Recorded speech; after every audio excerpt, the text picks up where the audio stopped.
criticism, but do better in your jokes. So with that,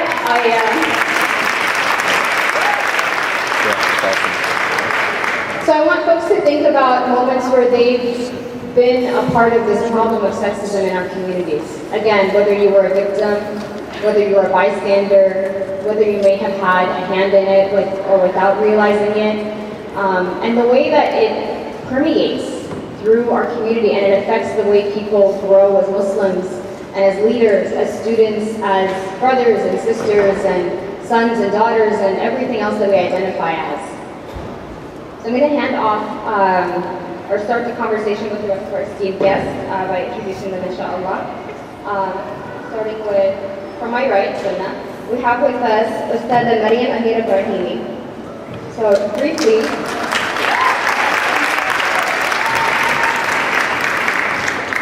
Ustadha Maryam Amir has a strong background in leadership and is a passionate advocate for social justice. In high school, she acted as the Associated Student Body President and was personally recognized as Student of the Year by former Governor Arnold Schwarzenegger. In college at San Jose State University, she served 2 consecutive terms as the MSA President. Upon graduating with a BA in Child and Adolescent Development, Maryam partook in an 11-month study abroad program in Cairo, Egypt, where she studied the Holy Quran and learned and became fluent in classical Arabic. Upon returning from Cairo, she entered the field of education, earning her teaching credential and master's in urban education from the University of California, Los Angeles. Currently, Maryam is pursuing a second bachelor's degree in Islamic studies. Maryam speaks regularly in conferences and events, holds a second degree black belt in Taekwondo, and speaks 4 languages.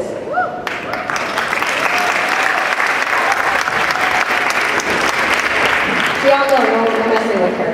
It will come back for you. Continuing to the right, we have with us Sister Dalia Mogahed.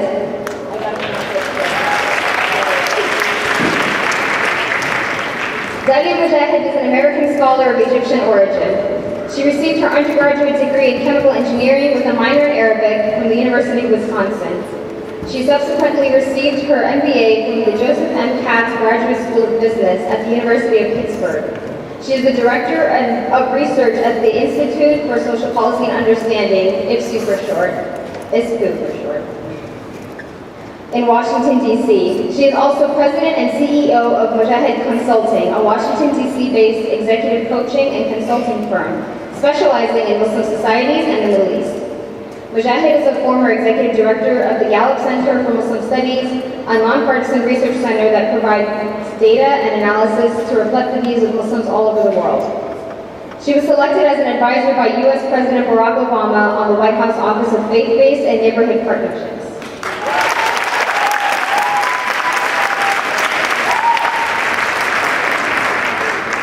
And last but not least, Imam Jamal Diwan was born and raised in Southern California. He received a bachelor's degree in Third World Studies from UCSD in 2005. He then traveled to Egypt with his wife, Sheikha Musnah Permal, where they spent the next 6 years studying Arabic and Islamic studies. In 2012, he completed a law degree in Sharia from Al-Azhar University in Cairo. While in Egypt, he also nearly finished an MA in Islamic studies at the American University of Cairo. He is a regular speaker at universities and Islamic centers on issues pertaining to Islam and the Muslims in America. In 2014, OC Weekly chose him from among Orange County's most fascinating people, and the OC Register chose him from the top 100 most influential people in Orange County. He served as the resident scholar of the Islamic Center of Irvine for 2.5 years. Currently, he serves the Muslim communities at UCLA, USC, and UCI as a chaplain through the Institute of Knowledge, and is the co-founder and director of Safa Center for Research.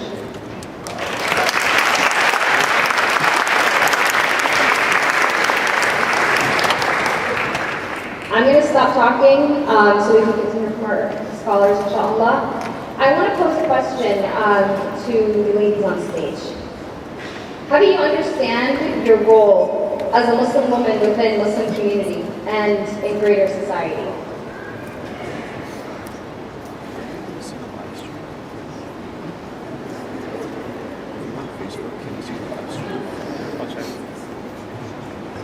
I I understand my role as a Muslim woman the way that Safiya radiallahu anha, the aunt of the Prophet ﷺ, understood her role when she was in an area during the battle of the trench where women were staying, and Hassan ibn Thabit, who was the poet of the Prophet ﷺ, was staying with the woman because may Allah bless him in every way. He wasn't the person who stood physically on the front lines of battle.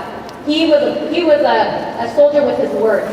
And when there was somebody scaling the place that they were staying, that the women were staying from the enemy line, Safiya saw it, and she knew that this could be someone that killed women in that area. And so she told Hassan radiallahu anhu, she told him, hey, you know, there's like a guy, he's coming up. And this is like, you know, a big translation and summary of the situation. And Hassan was like, if I could handle that, I would have been in the battle.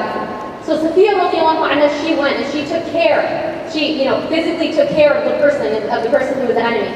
And she didn't stop for a moment to think, I'm a woman and I can't protect the other woman. Hassan radiallahu anhu didn't stop and say, you're a woman, you can't take care of the other woman. The way that I understand being a Muslim woman in our community and general society is the way that Salama radiallahu anha, when they were in the Treaty of Hudaybiyah, and the Prophet ﷺ, his companions were so, overwhelmed with sadness that they didn't feel like they had won in that situation. And so they weren't following the Prophet ﷺ, and he went to Allah, he was frustrated. He went to his wife Salama, and he asked her what to do. He told her the situation, and she gave him advice. She gave advice to him, and she told him to go ahead and do the actions, and the people will follow. May Allah bless them all. But in that moment, Salama didn't think, I'm a woman and I can't give advice to my beloved husband, the most incredible man on earth, the Prophet Muhammad sallallahu alayhi wa sallam. And in that moment, the Prophet sallallahu alayhi wa sallam didn't think, she's a woman, she's my wife, I can't take advice from her. I take my example of being a Muslim woman in the Muslim community and in society from people like Khansa bint Amr, who was a poet in the time of the Prophet sallallahu alayhi wa sallam, who the poet praised. I take from Nasiba, who stood and who physically defended the Prophet sallallahu alayhi wa sallam, so much so that he said that he saw her to the right and to the left everywhere he looked. From Rufayd al-Islamiyya, she was a surgeon in the time of the Prophet sallallahu alayhi wa sallam, and she took care of the surgery of one of the top companions of the Prophet sallallahu alayhi wa sallam when he got hurt during battle, because the Prophet sallallahu alayhi wa sallam asked her to take care of him because she was a boss.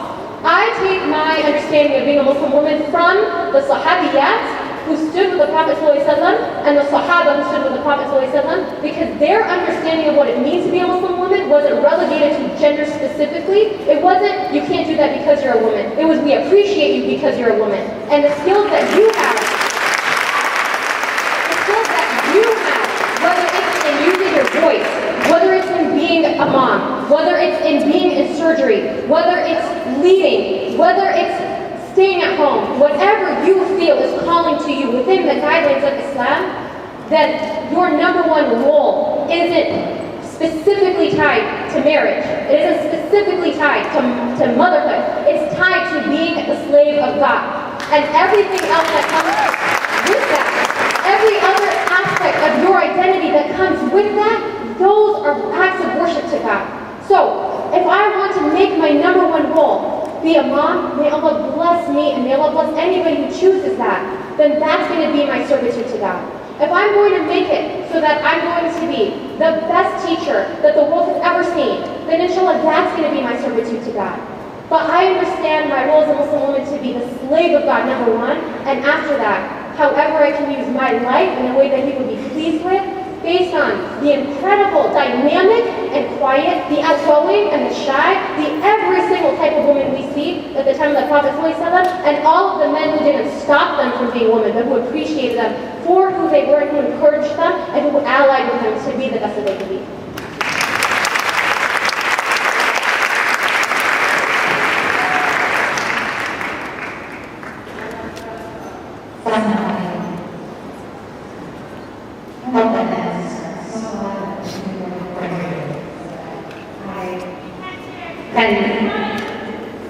Okay, I'll try to speak up so I can build on that. As I thought about this question, I wanted to reflect on a verse from the Quran that I think really guides me in this topic. Bismillah ar-Rahman ar-Rahim. وَالْمُؤْمِنُونَ وَالْمُؤْمِنَاتُ بَعْضُهُمْ أَوْلِيَاءُ بَعْضٍ. that the believing men and the believing women are guardians of one another. Awliya ubad. And when you think about the word wali, it's a guardian, meaning someone who protects the other, someone who stands up for the rights of the other. And this is actually the Quranic relationship that men and women should have. This is how Allah has prescribed for us to relate to one another. This relationship of mutual support, of having each other's back, of standing up for each other's rights. It's such a beautiful, symmetric relationship. And what I really find interesting about this specific ayah is the context. This is actually in Surah At-Tawbah. Surah At-Tawbah is a surah that talks about jihad. It talks about the Muslim community being in a very precarious situation, a Muslim community that is under threat. And yet it is in this surah, within this context, that this description of the relationship between men and women is given. And I think that's very significant, because oftentimes the idea that women or other groups would sort of say, you know, we don't think we're being treated right by the community, and the response to that is, you know, how dare you even bring this up when there's so much for us to deal with, when there's so much attack from without. And very significant in this description, this prescription for how we relate to each other is embedded, is at the heart of a surah that is talking about a community that is under threat, that has to defend itself from all corners. And I think this is so significant because it actually gives us a window into how to fortify our community when we are under threat. If we are fractured within, if we are not respecting the rights of the most vulnerable within our community, we are never going to be able to withstand the attacks from outside. And I think this is really at the heart of it. The idea that because there's Islamophobia, we can't talk about inter-Muslim issues is actually a false dichotomy. It's built on a false premise. It is precisely because the Muslim community is so under attack that we have to get our own house in order.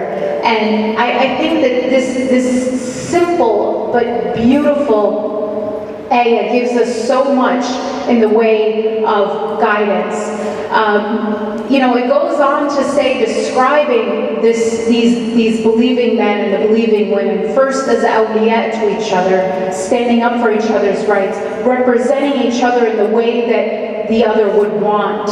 And it's not men are the guardians of women, but that women are the guardians of men. They are guardians of one another. And they enjoin what is right and forbid what is evil. They are working for a better society together. There's this cooperative spirit that is imbued in this ayah, telling us, you know, something like an MSA is a perfect vehicle to manifest and to live out the values that are communicated in this ayah. It's not a relationship of hierarchy, but a relationship of mutual respect. So when I think about my own role as a woman, this is the ayah that really animates my perspective when I am working on behalf of the community. I see my male counterparts as people that I expect to have my back and that ones that I will support. And I completely agree with Maryam when she says that I really do think of myself first as a servant of God.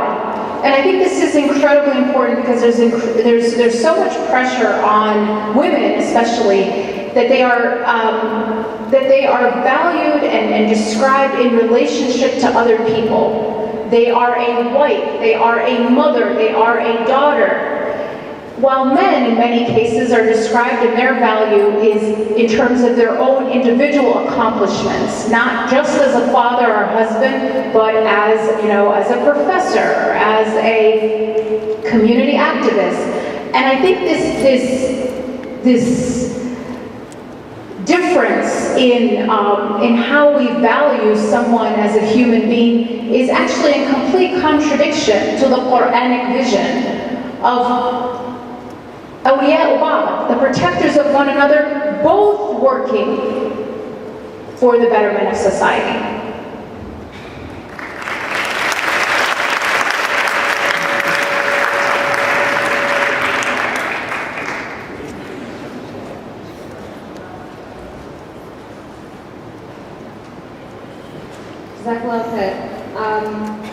I then want to ask, this question is close to all three of you, but I'd like the women to answer first.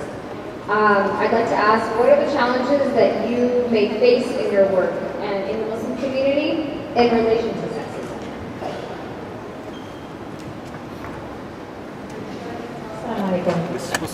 Again. First thing I want to start out by emphasizing is that sexism is not a monopoly of the Muslim community. It is not something that only the Muslim community is dealing with. So I do want to start off by saying that sexism is literally everywhere.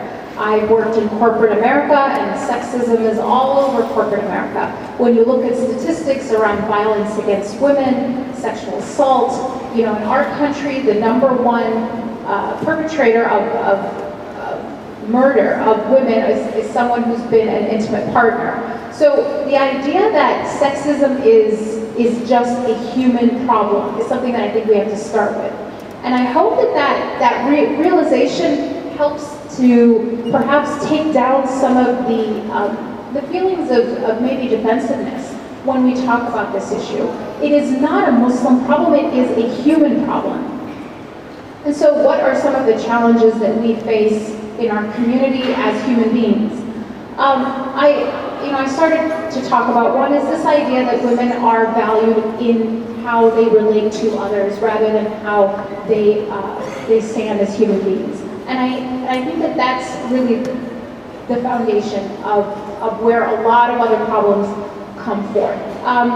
The second is that there is a false connection that we are making between piety and the exclusion of women.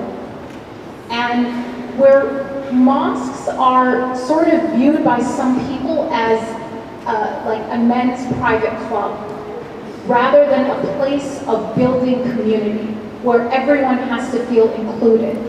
At ISPU, the organization that I direct research for, we just did a major study on mosques and how to make them more inclusive, especially for women, converts, and young people. And when we did focus groups specifically on the issue of women, what we found is that what women wanted was actually just their most basic rights that they were actually denied. They wanted access to the imam. They wanted equal access to educational opportunities.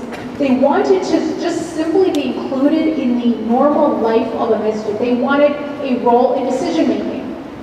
Everything that people were saying they were denied and was causing their alienation were things that were actually completely guaranteed to women ever since the dawn of Islam, as Maryam explained. So I guess, just to be very brief,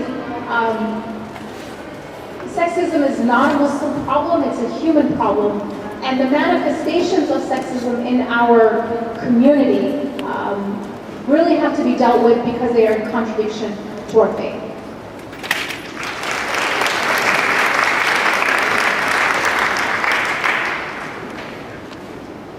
Building on what our amazing Ustad Dalia, you mentioned Ustad Dalia, I feel like there's a lot of sexism within the structure of our community. Wanting these things is a byproduct of the way that we have structured our masajid and the way that we structure our Muslim spaces. So, when we as women feel like it's normal to walk into a masjid and not be able to ask questions of the imam, that is an issue of sexism. When we feel like if you're a mother and you want to pray in the mother's lounge, or you're a father and you don't have a space for fathers to pray in because there's no father's lounge, that is an issue of sexism. Spaces where, growing up, when I heard a woman give me advice, I didn't take it seriously because she wasn't a man. So if it was a sheikh giving me advice, then he's a sheikh. But a sheikha, well, they're not as knowledgeable as men simply because of your gender. Feeling like, when I go to the masjid and I don't know what rak'ah they're on. I'm hearing Allahu Akbar, but I can't see the men praying. So where am I supposed to pray? Ladies, has this ever happened to you? You're like, what rak'ah are they even on? Oh, actually, they were on ruku'ah. Yeah, I was in sujood. So all of these spaces where we go to conferences and the people who have privilege and power have mics and they're on stage and they're men, but then we have a female moderator because we want to be able to balance the scales by having a woman on stage. A female moderator is not the same thing as providing a woman with consistent spaces to be able to speak to the issues in our community. Also, when we look at the time of the Prophet ﷺ, there's this concept that women are not encouraged to go to the masjid. Have you ever heard the saying of Aisha radiallahu anha, where she says, if the Prophet ﷺ saw the way that women were today, he would have prohibited them from going to the masjid. Raise your hand if you've heard that statement before.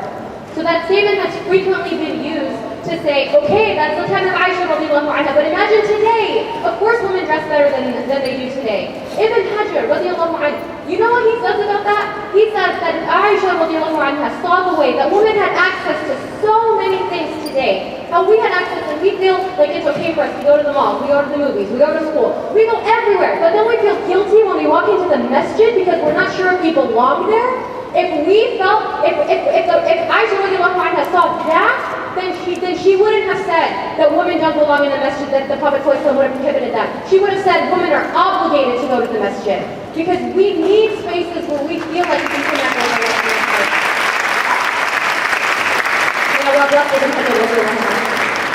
So the point is that when it's so ingrained in us, that it's normal for us not to be able to know what rak'ah they're on, for us not to feel like we can connect with people. When we have male speakers, may Allah bless them, and even female speakers, because women can be the biggest inheritors of patriarchy.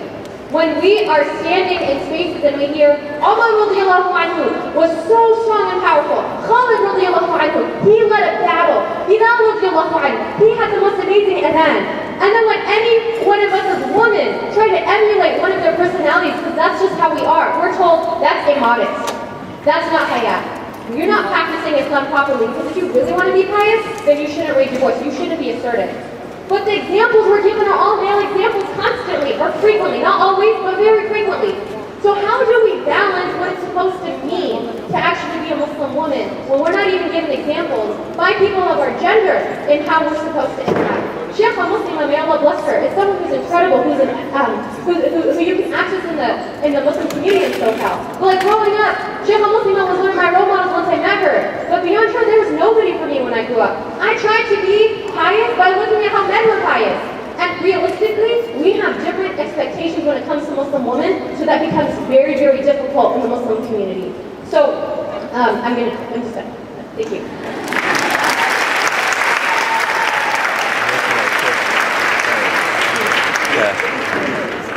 Sheikh, I did pose the question to you, but I also know that you're a man of few words.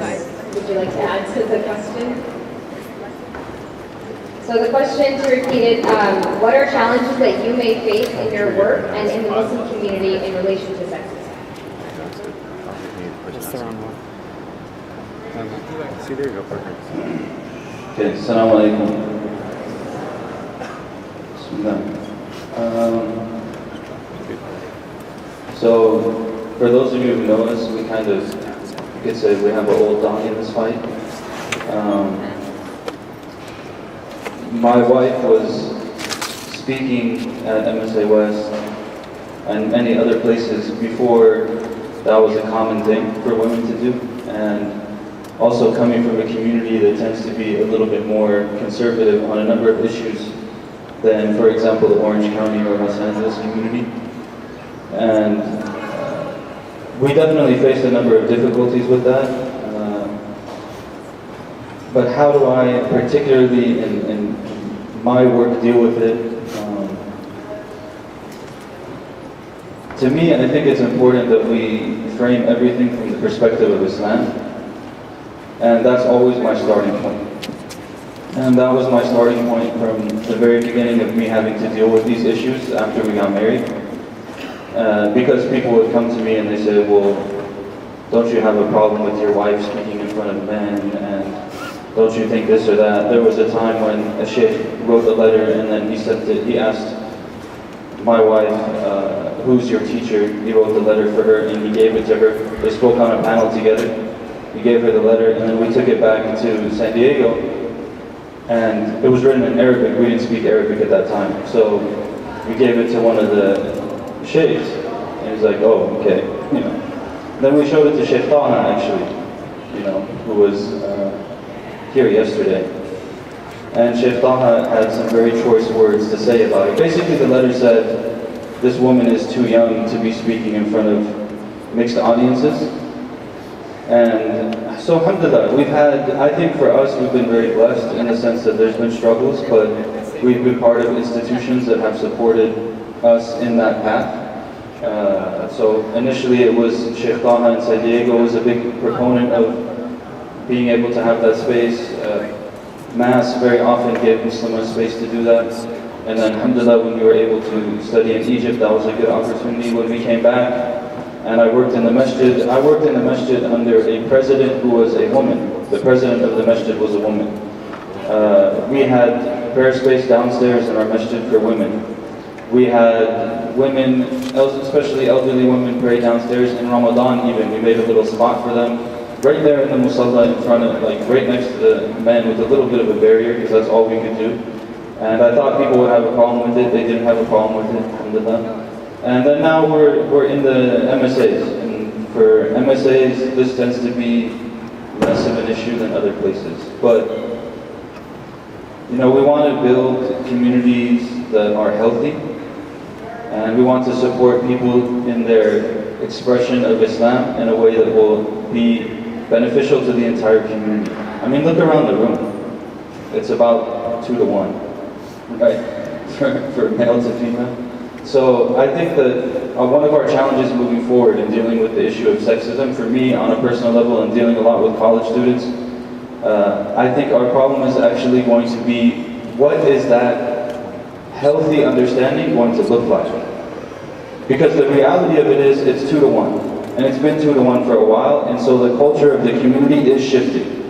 And 10, 15 years from now, you're not going to have the same perspectives that you had 10, 15 years ago. But the question is it still going to be something that's acceptable in Islam?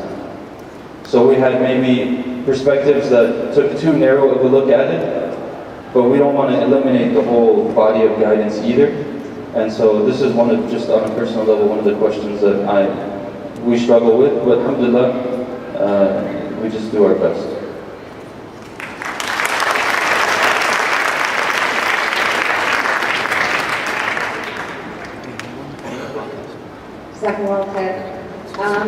All right, so we have talked about our placement and our role in society.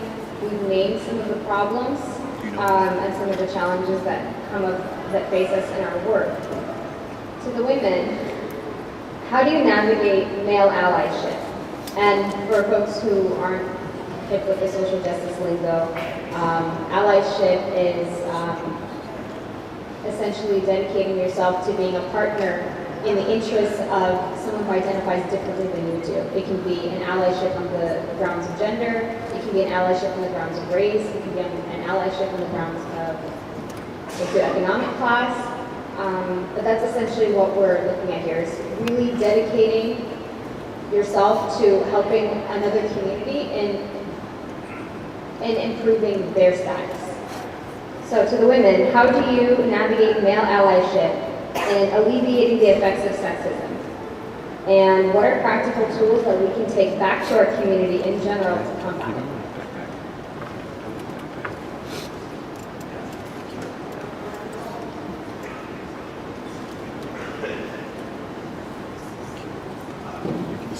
The first step I would take is looking at personal responsibility. These are some of my favorite narrations ever that I'm going to share with you, which you might have heard from me a million times. Al-Fadl radiallahu anhu, he was the cousin of the Prophet ﷺ. He was sitting with the Prophet ﷺ on a riding animal when a beautiful woman came up to them to ask a question. And there have been so many times in my personal life where I have been told that I am a fitna. That means a temptation. When I've been told that as a woman I shouldn't be in this space asking questions and I should find my dad, my brother, anyone else who can ask that question on my behalf. There have been times where someone has made a general statement when myself and a group of sisters walk into a halaqah of knowledge and they said, oh, here comes the fitna. These messages are frequently the ones that I internalized as I try to navigate what it means to be a practicing, I don't use practicing, but someone who conscientiously is Muslim in our society today. And hearing those things was very psychologically damaging to me because I went from somebody who thought that my relationship with Allah is based on my actions to somebody who carried the weight of if a man has a sinful thought about me, I don't want to use the word sinful, that's not right, but has a thought about me that's not necessarily appropriate, then I'm the carrier of that guilt. I went from somebody who felt like I was empowered to ask questions and to study, from somebody who was terrified that in some way my presence could cause somebody who's conscientious of God to stop thinking about God. And that is not the message that the Prophet ﷺ has taught us. When this beautiful woman came up to the Prophet ﷺ to ask a question in the time of Hajj, Al-Fadl started checking her out, may Allah bless him. She was beautiful and he started looking at her. And the Prophet ﷺ didn't tell her, go back and ask a male to come and ask your question. He didn't tell her, cover your face so that Al-Fadl isn't attracted by her beauty. He didn't blame her at all for being beautiful. He turned Al-Fadl's face away. He taught him how to have personal responsibility in having interactions with women, even if he was attracted to them. And that teaches us that as a community, we need to teach personal responsibility for men and for women. That it is my space to ask a question, whether or not someone else might be uncomfortable with that. And it is my space as a male ally to provide spaces for women where they won't feel uncomfortable asking a question, where they won't feel like they're being checked out, where they won't feel like the space isn't theirs as well. In that one interaction, the Prophet ﷺ taught us that. We all have personal responsibility in dress and lowering our gaze. There are guidelines that Allah subhanahu wa ta'ala has given us for how we can interact as allies. Allies are people who get your back. They're not people you're terrified of. They're not people who assault you. They're not people who hurt you in some way. They have your back because they're your brothers. And they have your back because they're your sisters. And the Prophet ﷺ teaches us personal responsibility in that matter. The second thing is that fear doesn't create policy.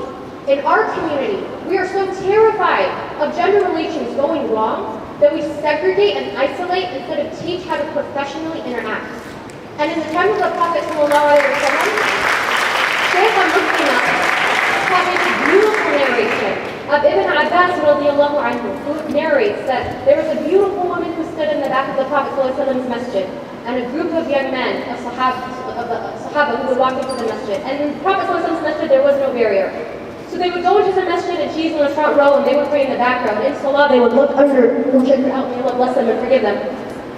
And they're the companions, they're the greatest ever. And yet, subhanAllah, the Prophet ﷺ didn't enforce a policy that now this woman shouldn't come to the masjid anymore. He didn't blame her. Versus in our community, women are the ones who are frequently punished when there's a mistake that happens.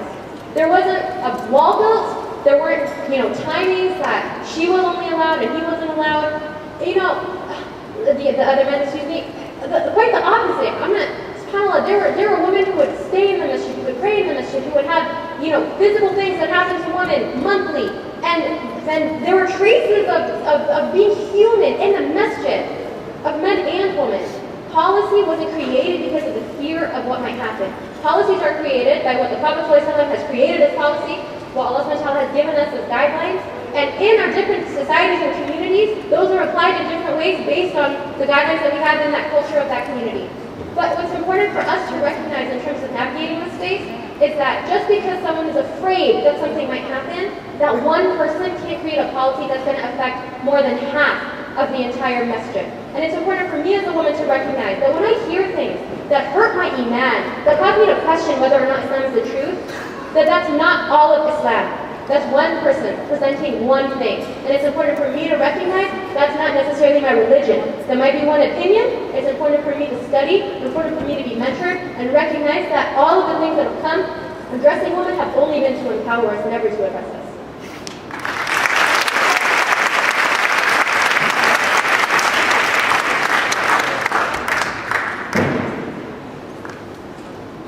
I mean, when it comes to navigating allyship, I think, we were just talking about how these words relate to our faith, and should we use them or not.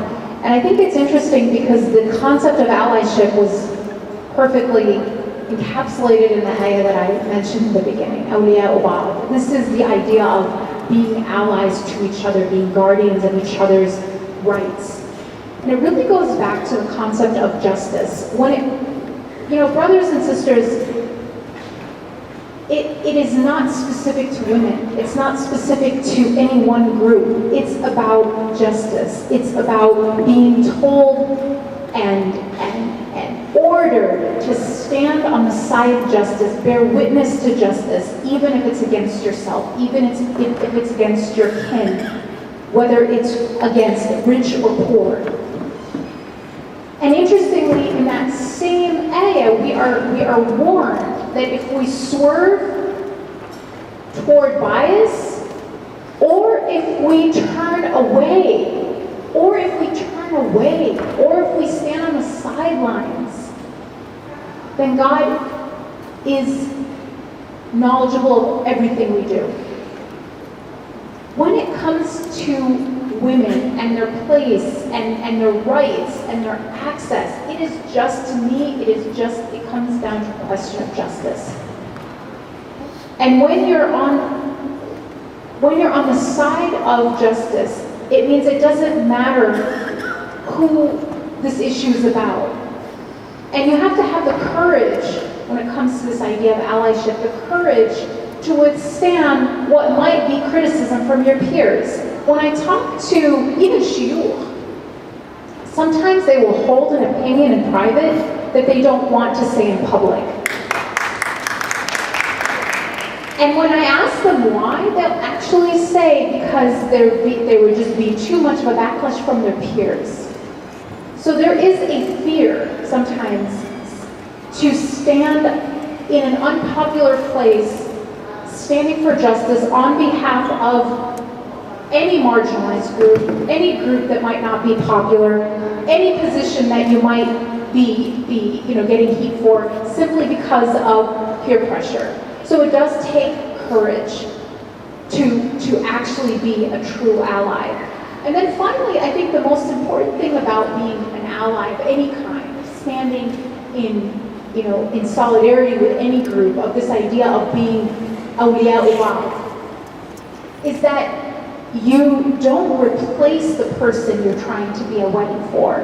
You actually empower and give them a space to have their own voice. In so many situations, so-called allies can actually disempower the people they're trying to supposedly support by speaking for them.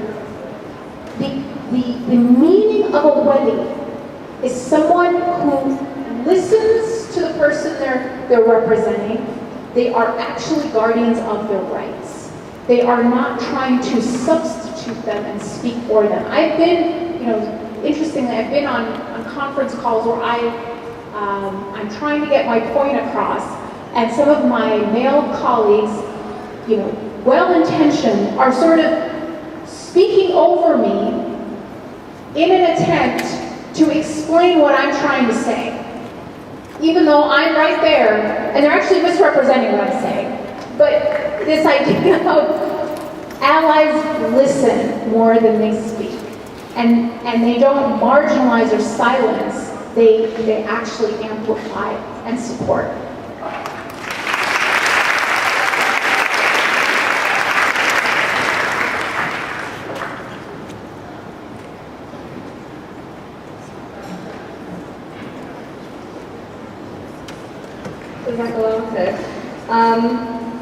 So we're talking about what male allyship means and what it looks like and its importance. To Sheikh Jamal, how do you navigate being a male ally in female empowerment? And what advice do you give to young Muslim men?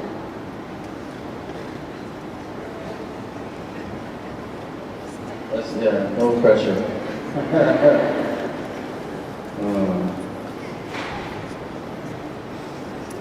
So, I actually haven't thought through these very much because my initial intention was to not speak on the panel. And then my wife didn't feel up to it this morning, so she made me go. And so I didn't really think about it because I got the email and I was like, alright, I'm not going to answer them anyways. They'll handle it and I'm going to be fine and like it's all good.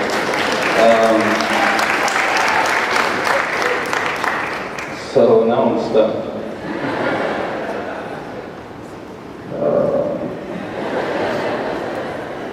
So I'm not speaking on behalf of all men, nor all white men, or all Pakistani men, or anyone else. So I think, like I said, for me the starting point is always Islam. And I think that one of the biggest challenges we have on either side, on the male side or the female side, is to get our relationship with Allah right. And why I say that is because a huge part of getting our relationship with Allah right is about it not being about us. And this is a central part of Islam that people don't really want to accept today. That a central tenet of Islam is that we are supposed to go against our ego. And it's not supposed to be about me. It's about a greater cause, it's about bigger issues, it's about other people, it's about humbling myself so that we can actualize what the Prophet ﷺ said, that مَنْ تَوَاضَعَ لِلَّهِ رَفَعَهُ اللَّهُ. And this is really an important secret, that the one who humbles himself for Allah, then Allah will elevate them. And so when we're talking about what is my advice to young men, I mean, my advice to young men is essentially that we just need to work on ourselves. And there's a lot of things in our society, in our culture, in the cultures that we come from that are not going to aid us in being whole with ourselves and our relationship with Allah. And there's no way that we can help anyone else or be allies to anyone else if we're not okay with ourselves. And that is really, I think, one of the biggest challenges. There are times when you will have to take positions that are not popular. Right now, that might be something like, I don't know, letting women pray downstairs. It was interesting when we were in the masjid. We never had an issue with women praying downstairs when I was in the masjid. Anytime an issue happened, there was always when I was outside. And I would come back and they'd be like, so-and-so came and they told me that I can't pray here or whatever. I'm like, does it ever happen when I'm there? Like, it doesn't. But that might be the issue that's at that particular time. But later on, it might be something else. And it might be on the other side. It might be not popular in public opinion. It might not. For example, like we do have still gender relations guidelines in Islam. People look at us like weirdos because we don't date before we get married, and we don't have relationships before we're married, and we speak to one another in very particular ways, and we don't touch one another, and all of these kind of things. People look at it like it's strange, but that's okay. Anyone else can look at it like it's strange, but with me and my relationship with Allah, that's the way that I do it.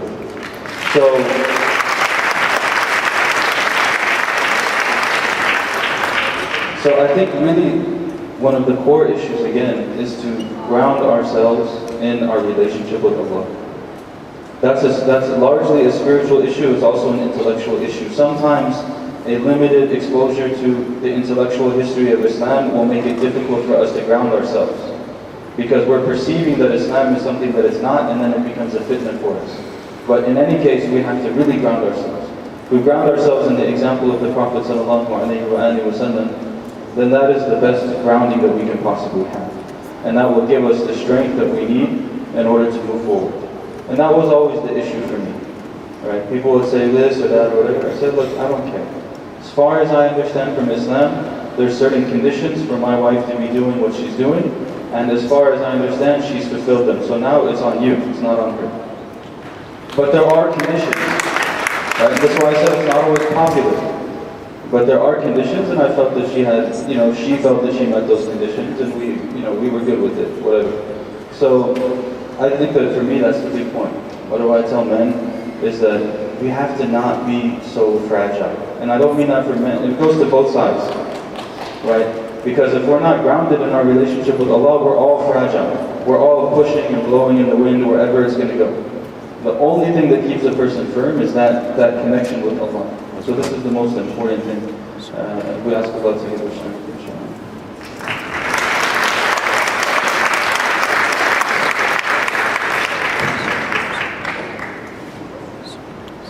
Jazakumullah.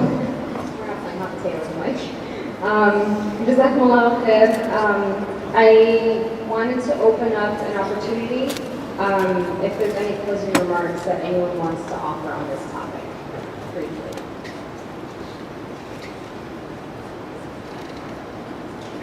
Okay, so forgive me, this is a shameless plug, but I do want to let you guys know, since we are on the topic of gender and gender relations, my sister, Maryam Amir, has her first dinner lecture event on what to look for when you're seeking a spouse. And it's January 22nd in Anaheim, California. And you can go on her website, Maryam Amir, everyone should probably know that, and find out more information on how to buy tickets. So if you are in Southern California, I highly recommend taking part in this. I think it'll be really important, really interesting on what to look for and how to avoid common pitfalls when you are seeking a spouse.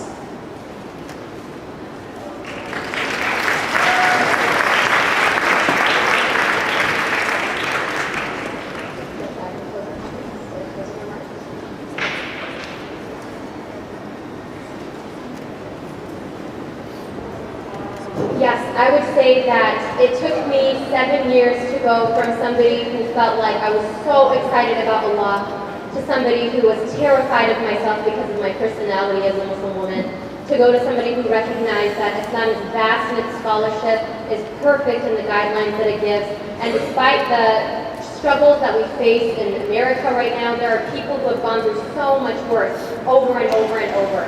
And I just want to say that I draw strength from people like you when I see that you're actually praying on campus in America, when people are constantly talking about you and making it seem like you're someone of fear. Yeah, you still pray? Yeah, you still pray? We have struggles, the incredible Dalia, may Allah bless her. She talks about how this isn't specific to our community. We're not alone in the struggle we've gone through, but we have something very unique, and that is that Allah subhanahu wa ta'ala tells us He's with us wherever we are through His knowledge.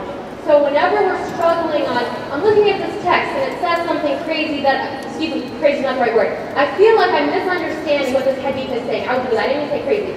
Or when someone is saying something about women or men and it just doesn't rub the right way, I just want to emphasize, don't take that to mean this is what Islam is saying. Sometimes it takes studying to understand that things that seem demeaning are actually so empowering.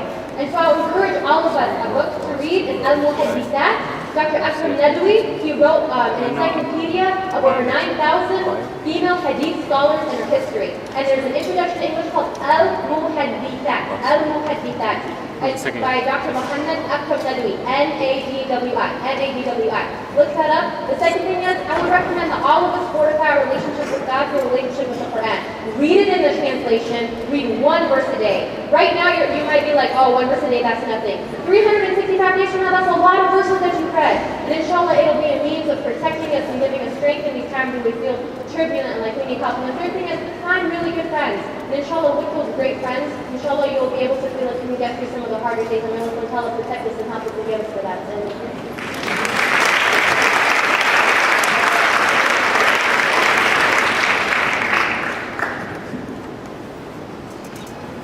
I would just say that this is obviously a big topic, and for most of and there's a number of big topics that are very important for us to discuss as a community. I would just encourage people to remember that these conversations and the practical consequences and improvement upon them are ongoing conversations, and they're not going to be solved overnight, and they need really sincere and genuine interactions between all parties involved. And so part of that is making sure, like Ustad Maryam mentioned, to have good friends and to have good company and people you can look up to. It doesn't always have to be a sheikh or something like that, but it's important to have people who are serious about Allah in our lives, who we can look up to and we can feel like they are a good example of a healthy relationship with God, but they're serious about God. And those people are invaluable in our lives, especially as we're trying to navigate and move past and improve upon any number of the challenges that we're facing. So that's all.